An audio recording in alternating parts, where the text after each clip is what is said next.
formal, kegiatan-kegiatan yang disponsori perusahaan, dan acara-acara peringatan. Kebutuhan keamanan dan rasa aman atau safety and security needs. Teoritis yaitu perlindungan dan stabilitas. Terapan yaitu pengembangan karyawan, kondisi kerja yang aman, rencana-rencana senioritas, serikat kerja, tabungan, uang pesangon, jaminan, pensiun, asuransi, serta penanganan keluhan. Lalu yang terakhir ada kebutuhan fisiologis atau psychological needs. Teoritisnya yaitu makan, minum, perumahan, seks, dan istirahat.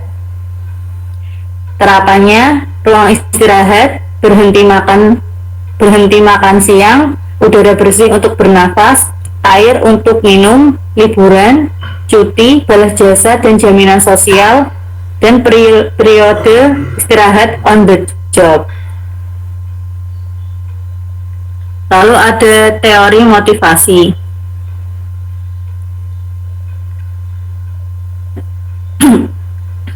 Yang pertama ada teori motivasi pemeliharaan Herzberg tahun 1959.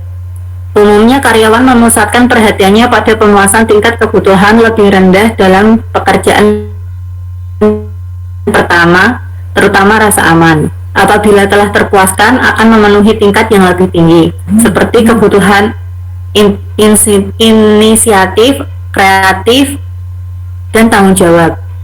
Faktor yang mempengaruhi kerja dalam organisasi yaitu faktor pemuas dan faktor pemeliharaan. Motivator mempunyai pengaruh peningkatan prestasi atau kepuasan kerja, sedangkan faktor pemeliharaan mencegah merosotnya semangat kerja. Lalu ada faktor-faktor pemuas dan faktor-faktor pemeliharaan. Faktor-faktor pemuas meliputi prestasi, penghargaan, pekerjaan kreatif, dan menantang tanggung jawab. Lalu ada kemajuan dan peningkatan. Faktor-faktor pemeliharaan antara lain yaitu kebijaksanaan dan administrasi perusahaan,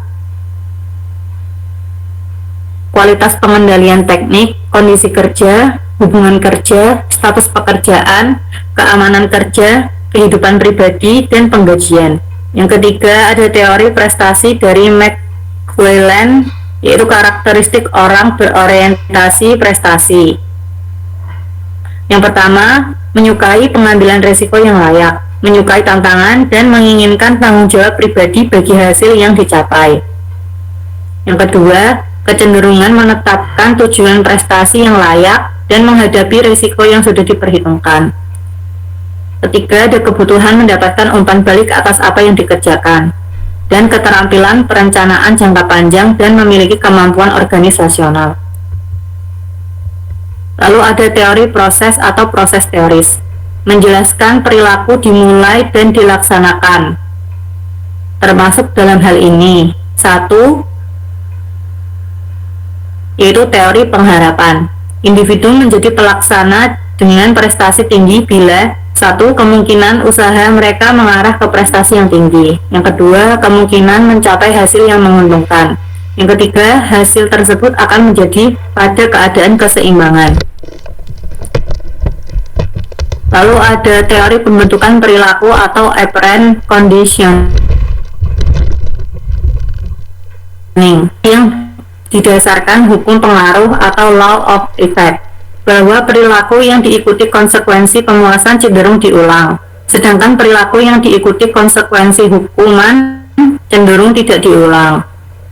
Teknik yang digunakan manajer untuk mengubah perilaku bawahan, yaitu ada 1. Penguatan positif baik primer, yaitu sendang, pangan, papan, maupun sekunder atau pengharapan. Yang kedua, penguatan negatif. Individu mempelajari perilaku yang membawa konsekuensi tidak menyenangkan dan menghindari di masa datang. Yang ketiga, pemadaman, dilakukan dengan peniadaan penguatan. Yang keempat, hukuman. Manajer mengubah perilaku bawahan yang tidak tepat dengan pemberian konsekuensi negatif. Lalu ada teori Porter-Lawler. Teori pengharapan dari motivasi dengan versi orientasi masa mendatang dan menekankan antisipasi tanggapan atau hasil. Dasarnya yaitu kemungkinan usaha pengharapan yang dirasakan, usaha yang dijalankan, prestasi yang dicapai, penghargaan yang diterima, kepuasan yang terjadi, dan mengarahkan ke usaha pada masa yang akan datang. Model pengharapan menyajikan sejumlah implikasi bagi manajer tentang cara memotivasi bawahan dan implikasi, yaitu pemberian penghargaan yang sesuai kebutuhan bawahan, penentuan prestasi yang diinginkan, pembuatan tingkat prestasi yang dapat dicapai, hubungan penghargaan dengan prestasi, penganalisa faktor yang berlawanan dengan efektivitas penghargaan, dan penentuan penghargaan yang mencukupi. Lalu implikasi bagi organisasi adalah sistem organisasi adalah sistem penghargaan untuk memotivasi perilaku. Yang kedua, pekerjaan dibuat sebagai pemberian penghargaan secara intrinsik.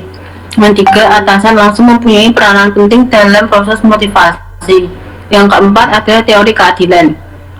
Orang selalu membandingkan antara masukan dalam bentuk pendidikan, pengalaman, pelatihan, dan usaha dengan hasil atau penghargaan yang diterima. Keyakinan tentang adanya ketidakadilan akan berpengaruh pada perilaku pelaksanaan kegiatan. Teori ini memberikan implikasi bahwa penghargaan harus diberikan sesuai yang dirasa adil oleh individu yang bersangkutan.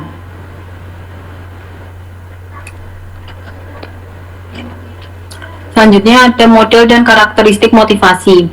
Yang pertama, model motivasi kebutuhan dan tujuan. Dimulai dengan perasaan kebutuhan individu, kemudian ditransformasi menjadi perilaku yang diarahkan untuk mendukung pelaksanaan perilaku tujuan. Contohnya, seseorang merasa kelaparan. Kebutuhan ini ditransformasikan dalam perilaku untuk mendukung perilaku tujuan untuk makan. Contoh perilaku yang mendukung termasuk memasak dan menyajikan makanan untuk dimakan. Perilaku pendukung tujuan dan perilaku tujuan makan akan berkelanjutan sampai individu merasa kebutuhan lapar menjadi berkurang. Yang kedua ada model ekspektasi motivasi Virum. Virum mengembangkan teori motivasi berdasarkan jenis pilihan untuk mencapai tujuan.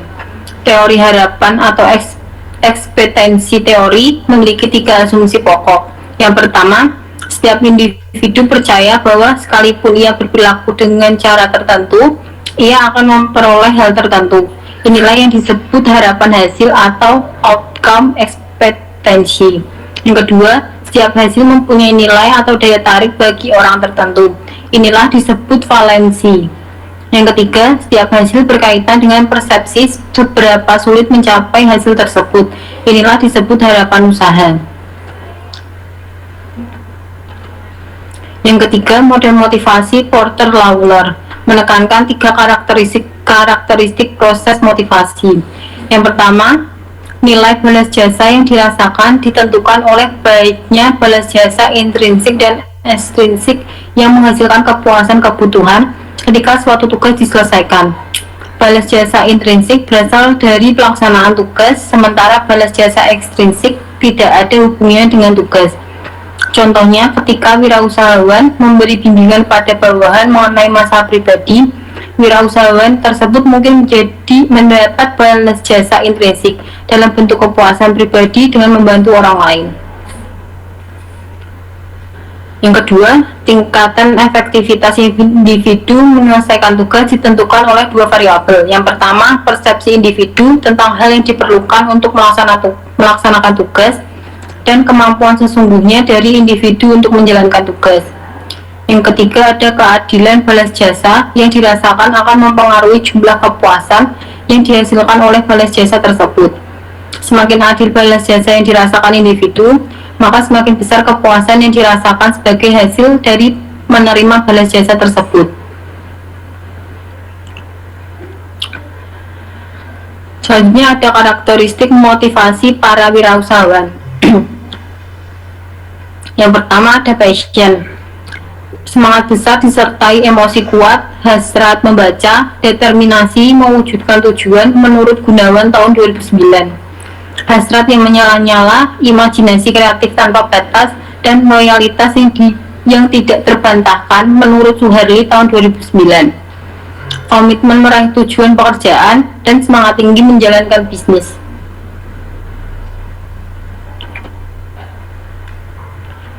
Yang kedua ada tenacity, yaitu keuletan, ketekunan, ketabahan, dan kegigihan.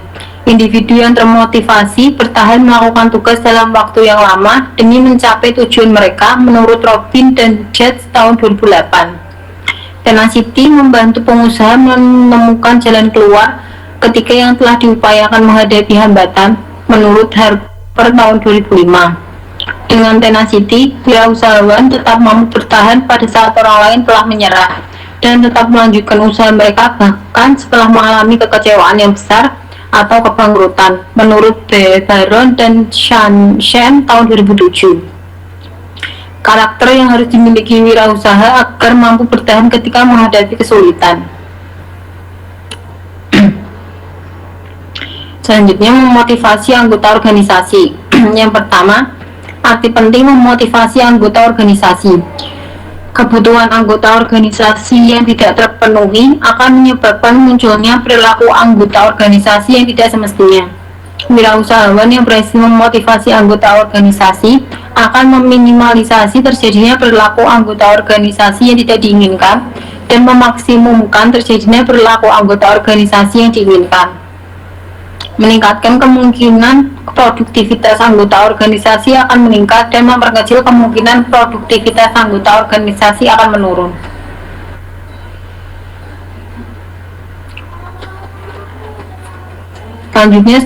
Selanjutnya strategi memotivasi anggota organisasi. Yang pertama, komunikasi manajerial. Peranan pemilik usaha untuk memahami dan mampu menjalankan fungsi utama manajemen menjadi hal yang utama bagi keberhasilan usaha pada masa mendatang. Kemampuan manajer diukur dengan menggunakan 10 indikator yang digunakan dalam penelitian oleh Latif tahun 2002, yaitu pertama, komunikasi verbal, 2, mengatur waktu dan stres, 3, mengatur keputusan individu, 4, mengenali, menetapkan, dan memecahkan permasalahan. Yang kelima, memotivasi dan mempengaruhi orang lain. Yang keenam, pendelegasian. Yang ketujuh, menentukan tujuan dan mengartikulasikan visi. Yang kedelapan, kesadaran diri. 9, membangun tim. Dan 10, mengatur konflik. Strategi motivasi paling dasar adalah komunikasi verbal dengan anggota organisasi. Wirausahawan hendaknya bekerja keras berkomunikasi dengan anggota organisasi lainnya sesering mungkin, tidak hanya karena untuk mengarahkan aktivitas organisasional, tetapi juga karena merupakan cara dasar untuk memuaskan kebutuhan kemanusiaan anggota organisasi. Yang kedua ada teori X dan teori Y. Teori motivasi yang menggabungkan teori internal dan teori eksternal yang dikembangkan oleh McGregor merumuskan dua perbedaan dasar mengenai perilaku manusia. Teori X merupakan pandangan tradisional yang melihat sisi negatif individu, sedangkan teori Y merupakan pandangan manusia modern yang melihat hal positif individu. Asumsi teori X. Yang pertama, rata-rata pembawaan manusia tidak menyukai pekerjaan dan akan menghindarinya apabila mungkin. Yang kedua, karena tidak menyukai pekerjaan, sebagian besar orang harus dipaksa, diawasi, diarahkan, dan diancam dengan hukuman agar mereka melakukan usaha yang memadai untuk mencapai tujuan organisasional. Yang ketiga, rata-rata manusia lebih suka diarahkan, ingin menghindari tanggung jawab, mempunyai ambisi relatif kecil, dan menginginkan jaminan keamanan di atas segalanya.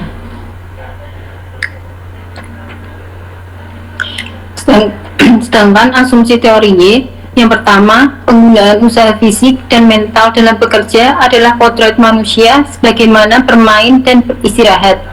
Yang kedua, orang akan melakukan pengendalian dan pengarahan diri untuk mencapai tujuan yang telah disetujui. Yang ketiga, komitmen pada tujuan merupakan fungsi penghargaan yang berkaitan dengan prestasi mereka.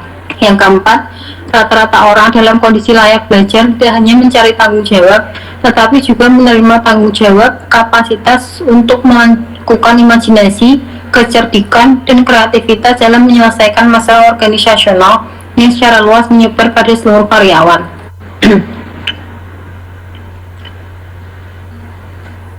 Yang ketiga, ada rancangan pekerjaan.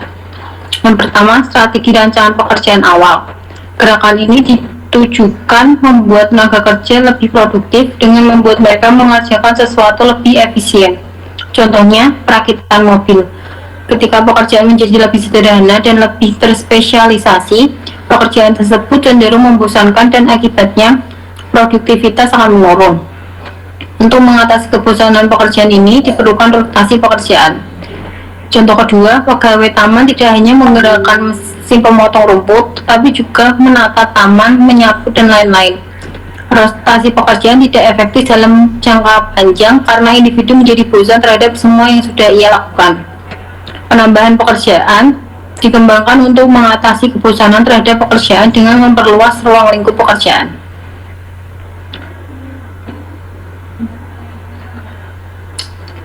Yang kedua, strategi rancangan pekerjaan paling akhir, yaitu pengayaan kerja. Peningkatan pekerjaan dengan menambah tanggung jawab untuk merencanakan, mengatur, mengendalikan, dan mengevaluasi pekerjaan. Kedua, penambahan pekerjaan melalui peningkatan kewenangan dalam pengayaan pekerjaan. Pekerjaan tertentu menjadi lebih besar tanggung jawabnya. Biasanya dikaitkan dengan proses perencanaan maupun evaluasi pekerjaan. Tujuannya untuk meningkatkan kualitas karyawan, bukan kuantitas pekerjaannya. Contohnya, teknisi mesin tertentu pada sebuah perusahaan kemudian ditugaskan menangani mesin baru yang lebih kompleks. Yang kedua, mahasiswa dipilih untuk menjadi asisten dosen. Yang ketiga, koki masakan Jepang diminta pihak restoran untuk memasak masakan lain. Yang kedua, ada jam kerja fleksibel. Karakteristik jam kerja tradisional yaitu 8 jam per hari. Tujuan inovasi penjadwalan bukan mengurangi total jam kerja, melainkan memberikan keleluasaan yang lebih besar kepada pekerja dalam setiap waktu yang tepat yang menuntut mereka harus melakukan pekerjaan. Program jam kerja fleksibel memungkinkan pekerja menyelesaikan pekerjaannya dalam waktu 48 jam per minggu kerja yang mereka rencanakan. Yang keempat, ada modifikasi perilaku. Modifikasi perilaku dipusatkan pada pendorongan perilaku yang sesuai sebagai hasil dan konsekuensi perilaku. Modifikasi perilaku menekankan pada penghargaan daripada hukuman karena penghargaan lebih efektif dibandingkan dengan hukuman. Teori ini menyatakan jika seseorang berusaha ingin memodifikasi perilaku bawahan, ia harus menjamin bawahan konsekuensi yang diinginkan terjadi sebagai akibat perilaku tersebut. Hal yang bisa membuat program modifikasi perilaku berhasil adalah yang pertama, memberikan tingkat penghargaan yang berbeda pada karyawan yang berbeda tergantung pada kualitas hasil kerja mereka. Yang kedua, memberitahu karyawan bahwa hal-hal yang mereka lakukan adalah salah. Ketiga, menghukum karyawan secara pribadi sehingga tidak mempermalukannya di depan orang lain.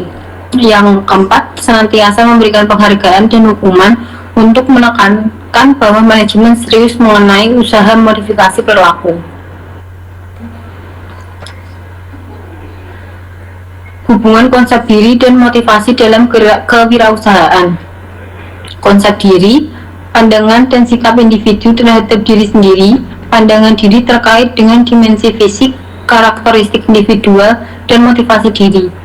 Pandangan diri tidak hanya meliputi kekuatan-kekuatan individual, tapi juga kelemahan bahkan juga kegagalan dirinya.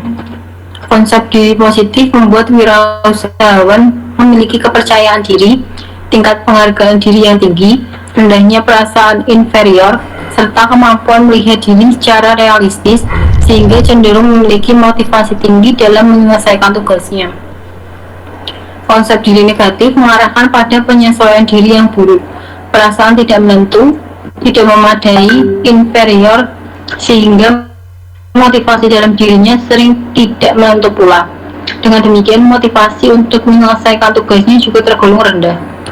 Semakin baik wirausahawan memahami dan memandang kemampuan yang dimilikinya, semakin dapat diprediksi motivasinya yang tinggi dalam menyelesaikan tugas yang diterimanya. Konsep diri dan motivasi memainkan peran penting dalam tingkah laku untuk menyelesaikan tugasnya, meskipun konsep diri dan motivasi antara wirausahawan satu dengan lainnya berbeda.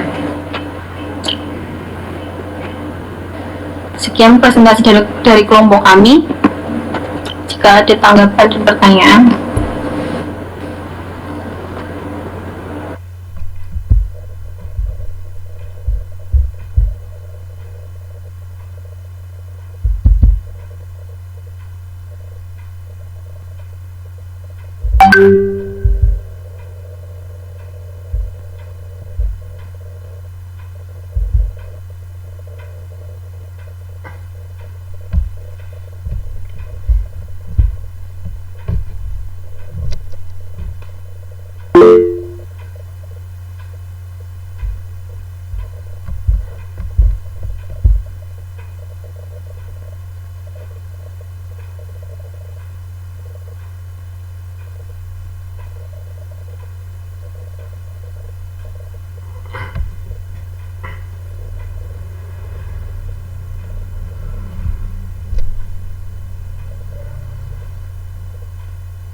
Nah, silakan yang lain, kalau ada pertanyaan bisa nulis di chat ya.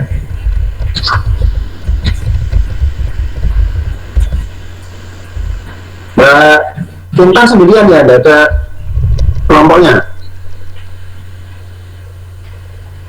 Ada Pak, sama Mbak Dania Pak. Oh ya, tadi yang baca kok kayaknya kamu terus ya tadi ya? Enggak, Pak. Oh enggak Mbak dong. Dania pembukaan Dania Pak. Oh iya iya iya.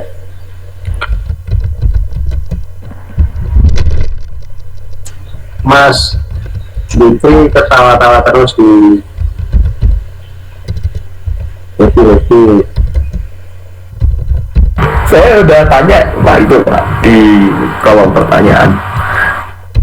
Ya yang lain kok anteng-anteng nih, ada yang mau tanyakan deh, ini ngomong bisa bertanya ya. Mbak Jeriska, ketua kelasnya siapa kemarin ya? Ketua kelasnya Mas Dipri? Oke, Pak. Iya Pak. Hah? Oh ya. Nih.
Izin menjawab Pak pertanyaannya Zaki. Nah, silakan Mbak.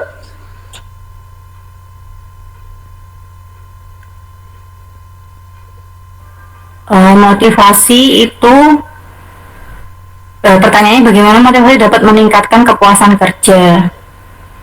Motivasi yang diberikan kepada seseorang atau pegawai itu berpengaruh positif karena semakin baik motivasi yang diberikan, maka kepuasan kerja pegawai akan semakin meningkat.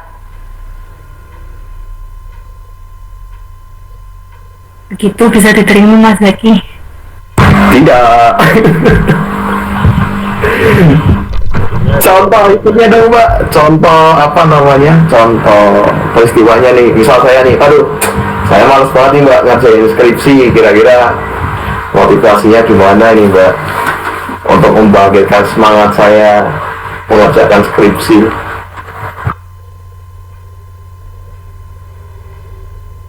Mungkin kalau mengerjakan skripsi motivasinya bisa ingin cepat lulus atau ada satu hal lain yang ingin dicapai setelah itu, jadi pengen cepat selesai skripsinya, jadi semakin semangat menyelesaikan skripsinya itu. Kalau nggak ditemani Mbak Dania ya semangat ya Mas ya. Masuk Pak. Masuk ya.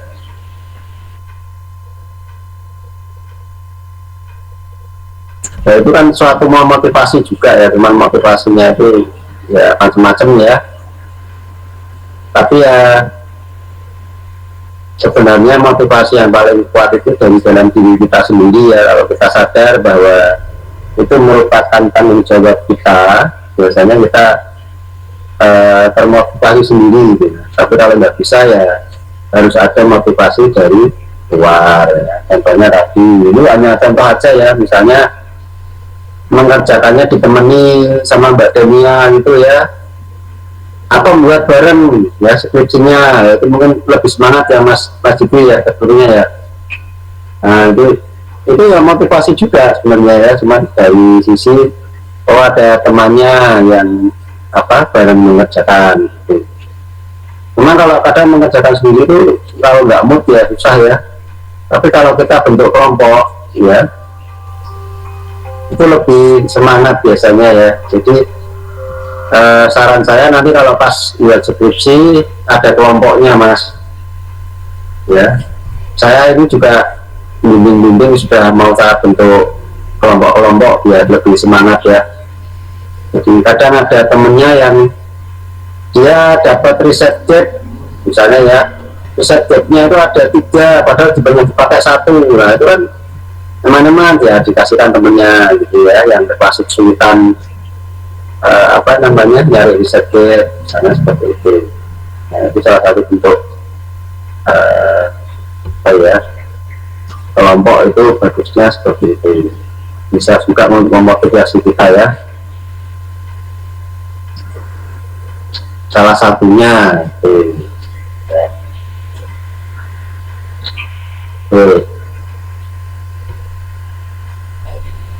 barangkali ada yang lain mungkin kira-kira motivasi apa yang bisa membuat Mas Jibri ini cepat selesai skripsinya gitu ya. Ingin segera menikah mungkin Pak, itu yang buat cepat mungkin. Wah ya, nah itu juga salah satu motivasi ya. Loh, ada memang mahasiswa saya itu langsung terjawab Pak, sangat jelas. Mahasiswa saya itu ada yang ingin cepat lulus ya, skripsinya ngebut ya toh, terus ujian pendadaran minta dicepat-cepat kayak Pak, ini saya ini minggu depan kalau bisa ujian dulu. Kenapa Mbak gitu? Oh ya katanya mau merit Mas, jadi dari mertuanya itu mensyaratkan ya kamu boleh merit tapi harus lulus dulu. Nah gitu, itu motivasi juga itu.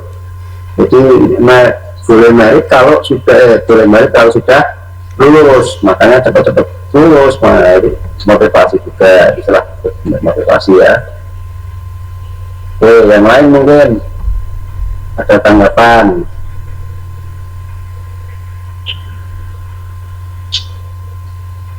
Ini kasus nyata loh Mas Dikli, kasus real, kasus nyata ya. Catat. Mahasiswa saya ada yang gitu tuh, yang kelas reguler. Ya, pernah dengar kabar guru juga Pak, katanya kalau alasannya nikah lebih dipermudah ya Pak. Ya, ada yang oh kamu harus lulus dulu, mau lulus kok merit gitu ya. Akhirnya mengejar itu, dengan cepat lulus. Pembelajaran juga minta saya, Pak minggu depan Pak saya jurusan bisa ikut pembelajaran. Oh ya, saya jadwalkan gitu kan. Nah, ternyata alasannya itu tadi harus disyaratkan lulus gitu. Nah, yes, silakan dilanjut. Ini Mas Asad nanya apa ini? Membangkitkan pengusaha. Ya bisa, pasti bisa ya. Silakan kalau mau dijawab ya, dilanjut lagi. Izin menjawab pertanyaan Mas Ahsan Rifai, Pak. Apakah motivasi mampu membangkitkan para pengusaha yang kolaps sudah buntu, khususnya dalam masa seperti ini, masa pandemi? Menurut saya bisa atau enggaknya itu tergantung dari diri individu ya Mas. Kayak motivasi itu kan juga yang paling besar kan, yang paling mempan itu dari diri sendiri. Jadi kalau bisa atau enggaknya juga tergantung dorongan dalam diri sendiri, mau lebih maju atau enggak. Kalau faktor lingkungan itu kan hanya faktor pembantu aja. Ya, pendorong ya, sama motivasi yang dari luar tadi. Misalnya ini ya, Mas Hasan didorong-dorong, dimotivasi untuk segera merit gitu ya. Mas Hasannya sih, saya belum pengen merit, masih pengen bebas gitu ya. Mas Hasan kalau merit lagi jadi 2 Pak. Oh, merit ya? Ya berarti pasti ini ya, kalau suruh merit misalnya tidak mau nih Pak, saya tidak bisa bebas Pak, tidak bisa bulan, tidak bisa apa namanya tongkrong ya. Walau tolong sudah ditelepon, gimana Mas? Wah, cari-cari terus. Nah itu salah satu apa ya, yang sudah merit mestinya sudah, nggak usah gitu, masih kerja aja telepon ya, dicari, ya kan? Nah itu ada sisi enaknya, juga ada sisi yang nggak enak juga ya. Tapi enaknya yaitu ya ada yang memperhatikan gitu ya. Halo Mas Hasan, sudah makan belum? Tadi makannya lauk apa? Pernah nggak dengar gitu Mas? Oh iya Pak, sering Pak. Ya, pasti pernah ya. Ya itu kalau sudah seperti itu ya, Mbak Elvia, Mbak Jeriska, ini nanti kalau sudah menit. Atau sebaliknya ini Mbak Tintan atau Mbak Denia ini nanti kalau sudah menit diteleponi terus nih. Lagi ngapain? Ya, gitu. Ada enaknya dan ada enggak enaknya juga sih. Tapi banyak enaknya ya Mas Hasan ya. Ya. Semua. Yang penting jangan galak-galak Pak. Oh yang penting jangan galak-galak. Loh, galak itu malah menunjukkan kasih sayang loh Mas. Katanya Mas Hasan loh.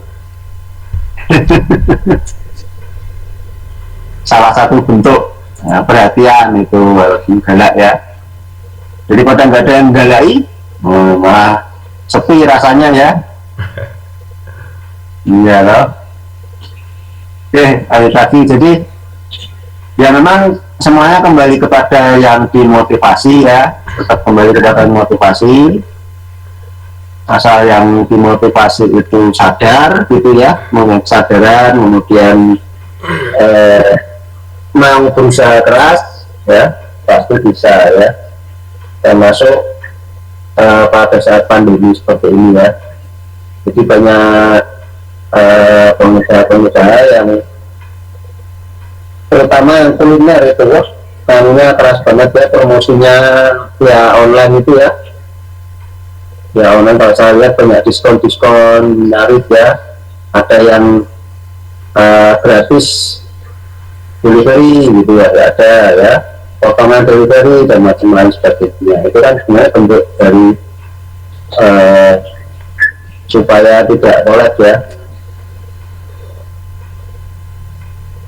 Memang paling enak itu bisnisnya makanan kalau di pandemi itu.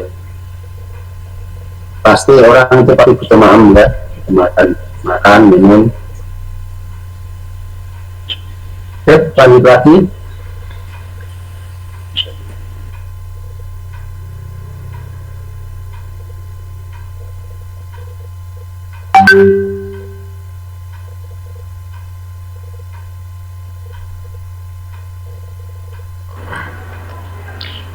Selanjutnya, pertanyaan dari Mas Vicky Irawan. Bagaimana cara memotivasi karyawan jika dalam perusahaan atau usaha yang kita miliki terjadi kesenjangan?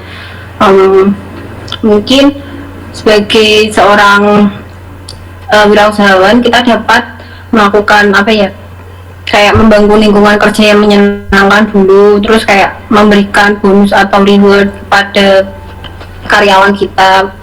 Terus mungkin memperbaiki lingkungannya itu biar kesenjangannya hilang, membangun komunikasi yang baik dan menyenangkan juga.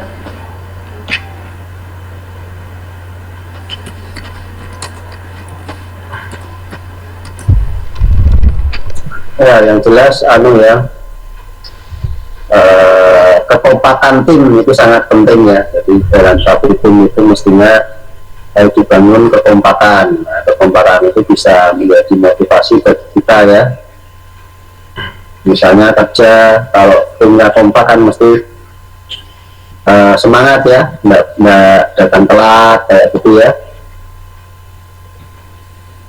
Oke.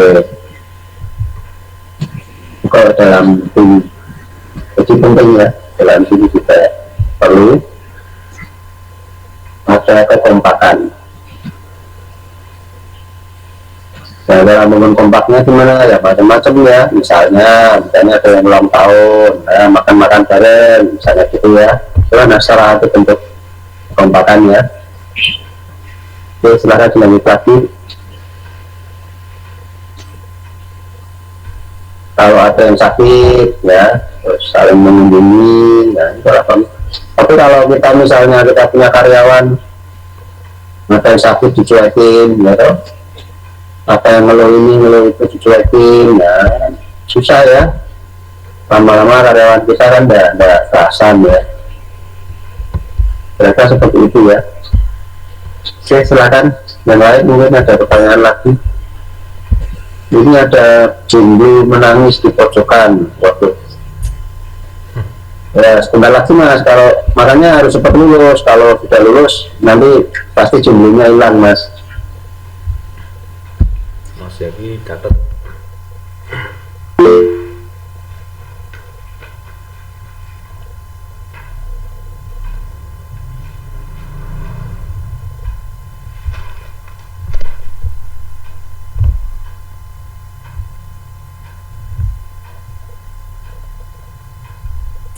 Saya tuh ada beberapa kali ya mengajar mahasiswanya ternyata setelah kuliah itu jadi pasangan gitu ya. Jadi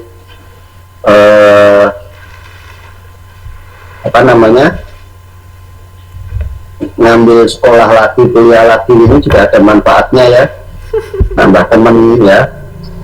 Kadang kalau kita kerja itu kan agak susah ya, sudah pada merit semua gitu ya Mas ya. Ya. Nah, kesempatan yang paling memungkinkan kan ini ya, kuliah lagi ya, sambil lihat sana lihat sini ya, siapa tahu ada yang tertarik kan gitu ya. Ada itu beberapa mahasiswa saya yang lulus sekarang jadi pasangan, saya dikabari ya, Pak kita sudah merit gitu katanya.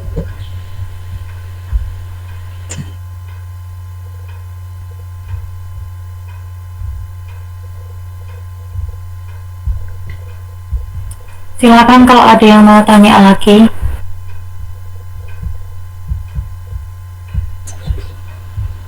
Oh iya, ini ada taruh online ini sudah pada gabung apa belum ya? Dengannya Mas Yadi.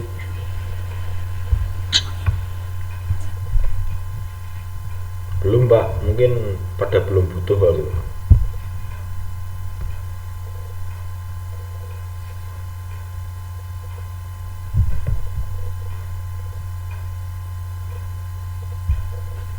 Ya sebenarnya kita kalau ya, kalau saya lihat itu di internet juga banyak itu ya, apa itu istilahnya, saya lupa namanya itu ya, yang mungkin Mas Yeti tahu ya, ada yang apa itu, saya lupa namanya, itunya apa, Micet Pak. Micet, bukan micet, ini apa ya, itu anunya pasangan-pasangan semua Mas, jadi gini, bukan Bumble, bukan, apalagi ya mungkin itu semacam itu ya. Jadi kita itu bisa apa namanya, kita bisa menulis di situ apa yang kita inginkan ya. Jadi misalnya saya pengen yang usia 20 sampai 35 tahun misalnya ya, terus ya punya pekerjaan apa gitu ya, terus apa lagi, baik hati dan seterusnya ya, itu nanti akan nyambung ya. Jadi yang punya kriteria itu nanti akan otomatis apa, dikonekkan gitu ya, dikonekkan, terus akhirnya kenalan gitu ya. Nah itu masalah cocok atau tidak kan tergantung dari ininya ya, tergantung dari masing-masing ya. Kalau nggak cocok ya nggak jadi kan gitu ya.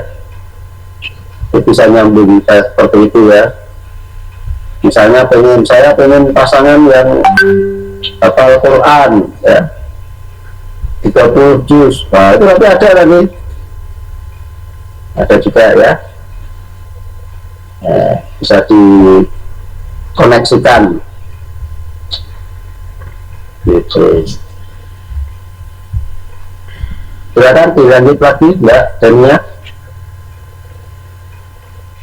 Ya teman-teman, kalau ada yang mau tanya lagi silahkan.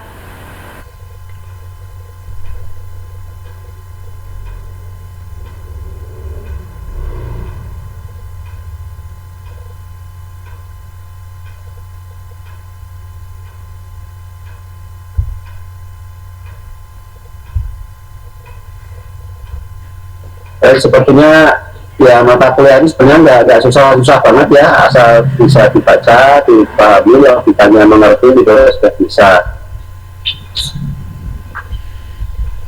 Silakan yang lain. Mbak siapa lagi nih ya? Oh ya Mbak Dania, nanti sebelum ditutup kami ya di foto dulu untuk absen, karena kadang absennya itu beda di sini sama di apa itu, jangan lupa juga absen di SIM ya, penting ya absen di SIM. Iya Pak.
Teman-teman ada yang mau tanya lagi atau sudah cukup?